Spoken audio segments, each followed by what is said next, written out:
კავშირში ვანო მერაბიშვილი ბაჩო ახალაიას საქმესთან ამას საზოგადოება თავის დროზე გაიგებს, აცხადებს როლანდ ახალაია, თუმცა აქვს თუ არა მას კომპრომატები ნაციონალური მოძრაობის გენერალური მდივნის წინააღმდეგ, ამ ეტაპზე არ აკონკრეტებს.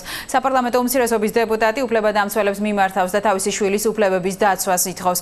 როლანდ ახალაიას შეფასებით მისი შვილი უკანონო პატიმარია და მის წინააღმდეგ მტკიცებულებები არ არსებობს. სამწუხაროდ ყოფილმა ვიღაც წარმომადგენლებმა ამათი ხელით დააკავეს და ეს არის ცუდი. მერაბიშვილის კავშირი რა შეიძლება არის ბატონ როლანდ შეგიძლიათ გითხრათ? მაგას თავის დროზე ვიტყვით. შეიძლება საზოგადოება ელოდოს ცოტა ხანში მერაბიშვილზე რაიმე ტიპის განცხადებას თქვენი მხრიდან? რა დროს რას ელოდეს იმას ვერ გეტყვით, მაგრამ მოვა თავის დროზე ყველაფერს ვიტყვით, როცა საჭიროა.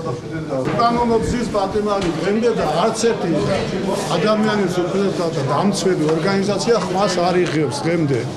რატომ? ბესელიას მარტო ის ახავს დასაცავი ის პატიმრები, რომელიც ეჭვმიტანილები იყვნენ იმაში ახალციხე და სად იყო ეს შალეკიანი თუ რა ვთქვა ჯაშუშობის იმათ უფლებებს იცავენ და ბაჩო ახალაიას უფლებებს იმიტომ არ იცავენ, რომ პირადი ინტერესია აქვს.